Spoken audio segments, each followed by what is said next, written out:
नमस्कार मित्रांनो, मी अशोक ताकमुगे आपल्या सर्वांचं माझ्या अशोक्स ऑफिशियल या यूट्यूब चॅनलवरती स्वागत करतो.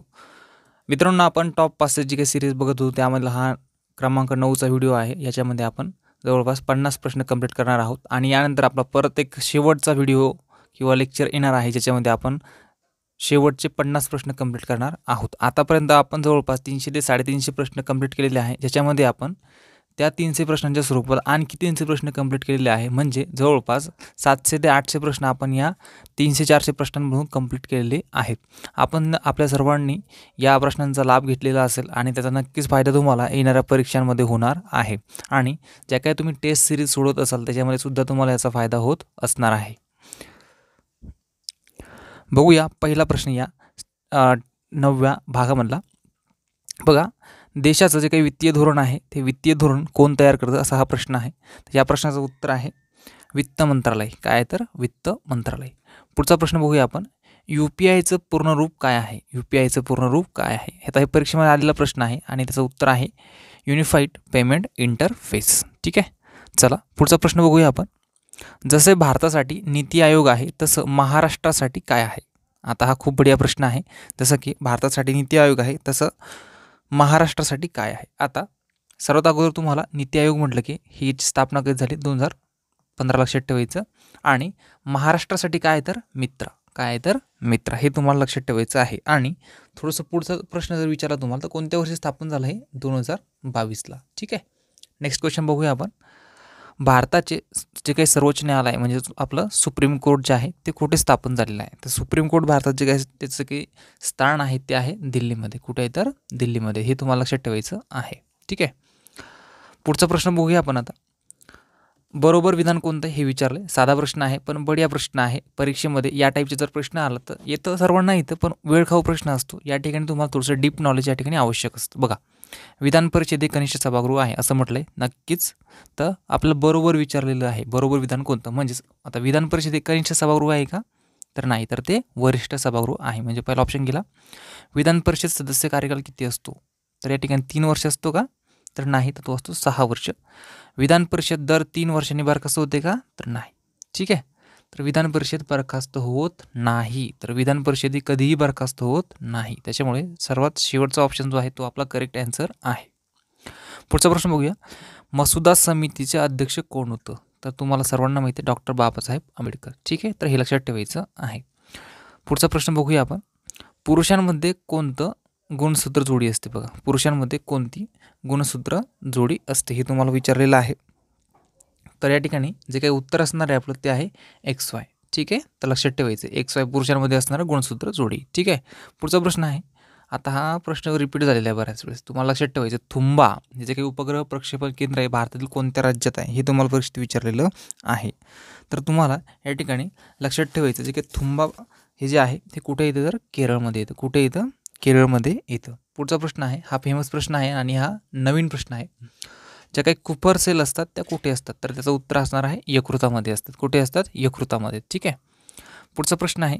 कवी कुलगुरू जे काही कालिदास आहे हे संस्कृत विद्यापीठ कुठे आहे? तर ते कुठे आहे? नागपूरला. कुठे आहे? तर नागपूरला. आणि नागपूरमध्ये कुठे? तर रामटेक या ठिकाणी. ठीक आहे, पुढचा प्रश्न आहे. रायगड येथे पाचाड या ठिकाणी कोणाची समाधी आहे? तर कोणाची आहे? तर जिजामाता यांची समाधी आहे. ठीक आहे, तर तुम्हाला या ठिकाणी ते लक्षात ठेवायचं आहे. पुढचा प्रश्न आहे. रिकामी जागा हा नागरी सेवा दिन असतो. तर रिकामी जागा हा नागरी सेवा दिन असतो. तर मग कधी असतो नागरी सेवा दिन? तर तुम्हाला त्याचं उत्तर सांगायचं 21 एप्रिलला असतो. कधी असतो? 21 एप्रिलला. ठीक आहे, पुढचा प्रश्न आहे. अद्वैत जे काही तत्त्वज्ञान आहे ते कोणी लिहिलं? अद्वैत तत्त्वज्ञान कोणी लिहिलं? शंकराचार्य. या टाईपचे जे काही प्रश्न असतात ना हे स्ट्रेट फॉरवर्ड असतात आणि हे डायरेक्ट पाठ करायचे असतात. त्याच्यामुळे डायरेक्ट उत्तर लक्षात ठेवायचं आहे. आता रॅमन मॅग्सेसे मिळवणारे पहिले भारतीय कोण असं विचारलं आहे? त्याचं उत्तर असणार आहे विनोबा भावे. कोण? तर विनोबा भावे. लक्षात ठेवायचं आहे. आता तुम्हाला आणखी गोष्ट लक्षात ठेवायची. आता रॅमन मॅग्सेसे सुरुवात कधी झाली? 1957ला सुरुवात झाली याची. ठीक आहे, तर आशियाचा नोबेल म्हणून हे रॅमन मॅग्सेसे ओळखलं जातं. हेही लक्षात ठेवायचं आहे. ज्ञानपीठ पुरस्कार कोणत्या क्षेत्राशी संबंधित आहे? तर ज्ञानपीठ तुम्हाला लक्षात ठेवायचं साहित्याशी संबंधित आहे. ज्ञानपीठ कशी संबंधित आहे? तर साहित्याशी. कधी स्थापन झाला? 1961ला आणि 1965 पासून याची सुरुवात झाली देण्यासाठी. ठीक आहे, पुढचा प्रश्न बघूया आपण. आता हा थोडासा बढिया प्रश्न आहे. जागतिक रेबीज दिन कधी असतो? जागतिक रेबीज दिन कधी असतो? साधा प्रश्न नाही आहे, खूप बढिया प्रश्न आहे. तर 28 सप्टेंबर. आणि नवीन प्रश्न आहे, म्हणजे शेवटची जी काही भरती झाली होती त्याच्यामध्ये हा प्रश्न आलेला आहे. हे तुम्हाला लक्षात ठेवायचं आहे. आता बघा आणखी याच्यामध्ये 1-2 जे काही दिवस आहे. फॉर एक्झाम्पल हे जे 1 डिसेंबर असतं ना, या ठिकाणी एड्स दिवस असतो बघा, जागतिक एड्स दिवस. आता 4 फेब्रुवारी जो काही असतो ना, 4 फेब्रुवारी या दिवशी जागतिक कर्करोग दिवस असतो. आणि जे काही 14 नोव्हेंबर तुमचं या दिवशी असतो मधुमेह, जागतिक मधुमेह दिवस. ठीक आहे, लक्षात ठेवा, परीक्षेत आलेला आहे बरं का हे. जैनांचा पवित्र ग्रंथ कोणता? आता जे काही जैन लोक आहेत त्यांचा पवित्र धर्मग्रंथ कोणता? तर जैनांचा जो काही पवित्र धर्मग्रंथ आहे त्याचं नाव आहे आगमसूत्र. ठीक आहे, आणि हा कोणत्या भाषेमध्ये होता? हा प्राकृत भाषेत होता. कोणत्या? प्राकृत. ठीक आहे, नॉट संस्कृत. ठीक आहे. आता तुम्हाला जवळपास सर्व धर्मांचे धर्मग्रंथ माहिती पाहिजे. जसं की बौद्ध धर्म म्हटलं की तुम्हाला त्रिपिटक लक्षात ठेवायचं. मुस्लिम म्हटलं की मुस्लिमांचा कुराण लक्षात ठेवायचं. ख्रिश्चनांचं बायबल आहे आणि शीखांचा गुरुग्रंथ साहिब आहे. संभाजी महाराजांचं जन्मवर्ष तुम्हाला लक्षात ठेवायचे. तर संभाजी महाराजांचं काही जन्मवर्ष आहे ते 1657. हे तुम्हाला लक्षात ठेवायचे, 1657. ठीक आहे, हे तुम्हाला लक्षात ठेवायचं आहे. आणि त्यांचा काही मृत्यू आहे तो आहे 1689. पुढचा प्रश्न बघा, बक्सारची लढाई कधी झाली? तर बक्सारची लढाई कधी झाली लक्षात ठेवायचं तुम्हाला, 22 ऑक्टोबर 1764 झाली. ठीक आहे, 22 ऑक्टोबर 1764. आणि 23 जून 1757 या दिवशी कुठली लढाई झाली होती? प्लासीची लढाई. ठीक आहे, दोन्ही प्रश्न परीक्षेत आलेले आहे, त्यामुळे ॲडिशनल नॉलेज म्हणून लक्षात ठेवायचं आहे. सायमन कमिशन भारतामध्ये कधी आलं? सायमन कमिशन भारतामध्ये कधी आलं तर लक्षात ठेवायचं 1928, म्हणजेच 1928. ओके. पुढचा प्रश्न आहे, डॉक्टर बाबासाहेब आंबेडकर यांनी कोणत्या वर्षी स्वतंत्र मजूर पक्ष स्थापन केला? Independent labour party. ठीक आहे, फेमस प्रश्न आहे, परीक्षेमध्ये आलेला सुद्धा आहे. आणि त्याचं उत्तर आहे 1936. ओके. रिकामी जागा या दिवशी गोवा स्वातंत्र्य झालं. ठीक आहे, म्हणजे गोव्याला स्वातंत्र्य कधी मिळालं? तर 19 डिसेंबर 1961. आणि तुम्हाला गोवा स्वातंत्र्य करण्यासाठी जे काही ऑपरेशन होतं त्याला ऑपरेशन विजय असं नाव होतं, हे लक्षात ठेवायचं. आता रिकामी जागा आहे गुलाबी शहर आहे. आता गुलाबी शहर कोणतं? गुलाबी शहर तुम्हाला लक्षात ठेवायचं आहे. आता सर्वांना माहीत आहे, फेमस आहे, जयपूर पिंक सिटी म्हणून ओळखलं जातं. पुढचा प्रश्न बघा, आता हा खूप बढिया प्रश्न आहे. चुकीची जोडी तुम्हाला ओळखायची आहे. चुकीची जोडी ओळखायची आहे. आता कोहिमा नागालँडचीच आहे. ओके. मणिपूरची राजधानी इम्फाळच आहे. मिझोरामची ऐजवालच आहे. परंतु त्रिपुराची राजधानी कुठली आहे? त्रिपुराची राजधानी, तर त्रिपुराची काही राजधानी आहे ती आगरतळा. कुठली? आगरतळा. ठीक आहे. आणि जी काही दिसपूर आहे, ही दिसपूर कोणत्या राज्याची राजधानी आहे तुम्ही मला कमेंट बॉक्समध्ये सांगायचं आहे. दक्षिण रेल्वेचं मुख्यालय कुठे आहे? दक्षिण रेल्वेचं मुख्यालय कुठे आहे? ठीक आहे, दक्षिण रेल्वेचं मुख्यालय कुठे आहे? तर चेन्नईला. आणि सिकंदराबाद कोणतं? दक्षिण मध्य लक्षात ठेवायचं. आता खूप सारे रेल्वेचे जे काही समजा विविध विभाग आहेत त्यांचे हेडक्वार्टर्स तुम्हाला लक्षात ठेवायचे आहे. ठीक आहे, दक्षिण मध्यचं लक्षात ठेवायचे, दक्षिण मध्य. ठीक आहे, सिकंदराबाद. आणि दक्षिण रेल्वे म्हटलं की चेन्नई. अमरावतीमध्ये एकूण किती तालुके आहेत? आता तुम्ही ज्या जिल्ह्यात फॉर्म भरणार त्या जिल्ह्यामध्ये किती तालुके आहेत हे तुम्हाला लक्षात ठेवायचं आहे. आता काय प्रश्न आहे, अमरावतीमध्ये एकूण किती तालुके आहेत? तर अमरावतीमध्ये आहेत जवळपास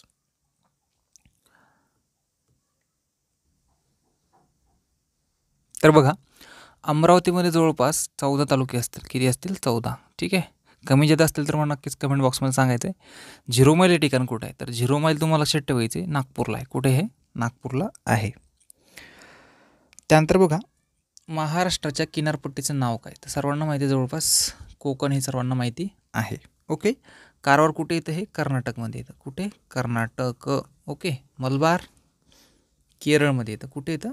केरळमध्ये. आणि उत्कल ओडिसा. ओके, हे एवढं तुम्हाला लक्षात ठेवायचं आहे. पुढचा प्रश्न बघा, कळसुबाई शिखर फूट. आता बघा हे खूप बडे आहे बरं का. कळसुबाई शिखराची उंची तुम्हाला विचारलेली आहे, परंतु तुम्हाला फूटमध्ये सांगायची आहे. ठीक आहे, तर किती येते? 5400 फूट. ठीक आहे. पुढचा प्रश्न बघा, तोरणमाळ पठार कुठे आहे? तोरणमाळ. ठीक आहे, आता साधा प्रश्न आहे, तोरणमाळ पठार कुठे आहे? तर तुम्हाला तोरणमाळ सांगायचं आहे कुठे? तर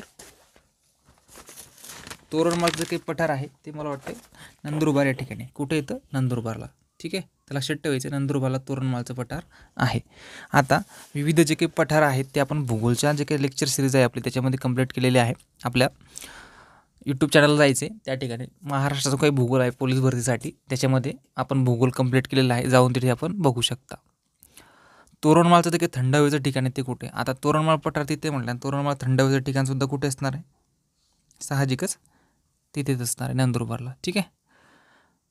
चला पुढचा प्रश्न आहे, कृष्णा नदीचा उगम कुठे होतो? तर कृष्णा नदीचा उगम कुठे होतो? महाबळेश्वरला. ठीक आहे. का त्र्यंबकेश्वर? नाही, तर त्र्यंबकेश्वरला गोदावरीचा उगम होतो. ठीक आहे, गोदा लक्षात ठेवायचे. पुढचा प्रश्न बघूया आपण, राज्यातील सर्वात मोठा जलविद्युत प्रकल्प कोणता? ठीक आहे, साधा प्रश्न आहे आणि त्याचं उत्तर असणार कोयना. ठीक आहे, तर हे आपल्याला लक्षात ठेवायचे. नेक्स्ट क्वेश्चन आहे, आगा खान पॅलेस येथे कोणाची समाधी आहे? आता आगा खान पॅलेस कुठे तर पुण्याला येतं आणि या ठिकाणी कस्तुरबा गांधीची समाधी. ओके. नेक्स्ट वन, महाराष्ट्राचं लिंग गुणोत्तर तुम्हाला विचारलं आहे, तर महाराष्ट्राचं लिंग गुणोत्तर आहे 929. किती आहे? 929. आणि जे काही भारत आहे तर भारताचं किती? 943. ठीक आहे. पॅरल लक्षात ठेवायचं आहे. मराठी विश्वकोश निर्मिती सातारा म्हणलं वाई, ते लक्षात ठेवायचे. रिकाम जागा यांनी शून्याचा शोध लावला. आता शून्याचा शोध कुणी लावला? तो भारतातच लागला. ठीक आहे, तर कुणी लावला? आर्यभट्टाने लावला. कुणी? आर्यभट्ट. लक्षात ठेवायचं आहे. पुढचा प्रश्न बघायचा आपल्याला, भारतीय अर्थशास्त्राचा जनक कोण? दादाभाई नौरोजी. साधं सरळ उत्तर आहे, लक्षात ठेवा. GST हा कोणता कर आहे? आता GST कोणता कर आहे? तो आहे वस्तू व सेवा कर. त्याच्या नावातच आहे गुड्स अँड सर्व्हिसेस टॅक्स. पुढचा प्रश्न बघा, मागितला नसलेला आणि आलेला ईमेल, ठीक आहे, त्याला काय म्हणतो आपण? स्पॅम म्हणतो त्याला आपण. म्हणजे आपण त्याची अपेक्षा केलेली नसते तरीसुद्धा आपल्याला तो ईमेल अकाउंटला येऊन पडत असतो. ठीक आहे.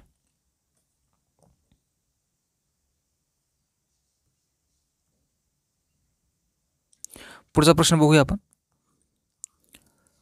जसं यूट्यूबचं गुगलचे तसं इंस्टाग्राम कोणाचं? आता बघा, यूट्यूब कोणाचं? गुगलचं. तसं इंस्टाग्राम कोणाचं? असा प्रश्न विचारलेला आहे. ठीक आहे, खूप बढिया प्रश्न आहे हा आणि त्याचं उत्तर असणार आहे मेटा. ठीक आहे, म्हणजे फेसबुक. सेन्सेक्स काय भानगड आहे? सेन्सेक्स काय? तर सेन्सेक्स काय असणार आहे याचं उत्तर? सोशल साईट आहे काही? सेन्सेक्स नाही आहे. खाजगी बँक तर नाहीच. लोकसंख्या निर्देशांक नाही, तर तो काय आहे? तर शेअर बाजार निर्देशांक आहे. ठीक आहे.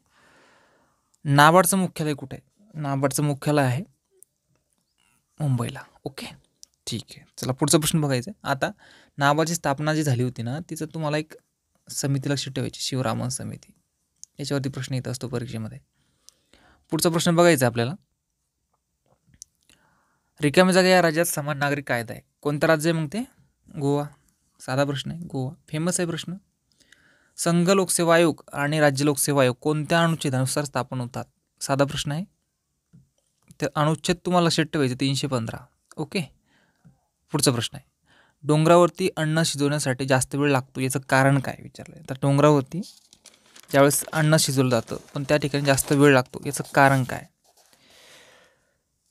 काय असेल याचं कारण? डोंगर उंच असतो? नाही. डोंगरावर दाब जास्त असतो का डोंगरावर दाब कमी असतो? तर बघा, डोंगरावरती जो काही दाब असतो तो जास्त नसतो. ठीक आहे. डोंगरावरती वारे वेगाने वाहतात, हेही त्याचं उत्तर नाही आहे. त्याचं उत्तर आहे डोंगरावरती दाब कमी असतो, म्हणून ते तसं होतं. प्रकाश वर्ष हे कशाचं एकक आहे? ते अंतराचं एकक आहे प्रकाश वर्ष. ठीक आहे. मुळशी सत्याग्रहाचं नेतृत्व कुणी केलं? तर मुळशी सत्याग्रहाचं नेतृत्व कुणी केलं? सेनापती बापट. तर हे तुम्हाला लक्षात ठेवायचं आहे. पुढचा प्रश्न आहे, सत्यमेव जयते हे जे काही घोषवाक्य आहे हे कोणी लोकप्रिय केलं? मालवीय. ठीक आहे, मदन मोहन मालवीय. कोणती गर्ता हिंदी महासागरात आहे? आता कोणती गर्ता हिंदी महासागरात आहे? तर ह्याचं उत्तर तुम्हाला सांगायचं आहे. तर सुंदा ही जी काही गर्ता आहे ती आहे हिंदी महासागरामध्ये. ओके. आता मरियाना कशामध्ये माहिती आहे का? प्रशांत महासागरामध्ये. प्रशांत म्हणजे तुमचं पॅसिफिक. ठीक आहे. आणि टोंगा जी आहे ती सुद्धा प्रशांतमध्येच आहे. ठीक आहे. तर अशा प्रकारे मित्रांनो या व्हिडिओमध्ये आपण 50 प्रश्न कंप्लीट केलेले आहे. यावेळेस मी त्यामध्ये एक्सप्लेनेशन जे आहे ते थोडंसं कमी केलेलं आहे. ठीक आहे.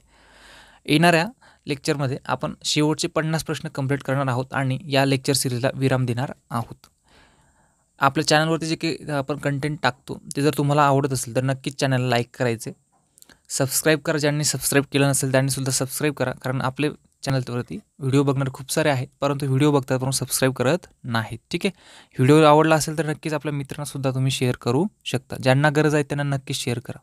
भेटूया पुढच्या व्हिडिओमध्ये. तोपर्यंत नमस्कार.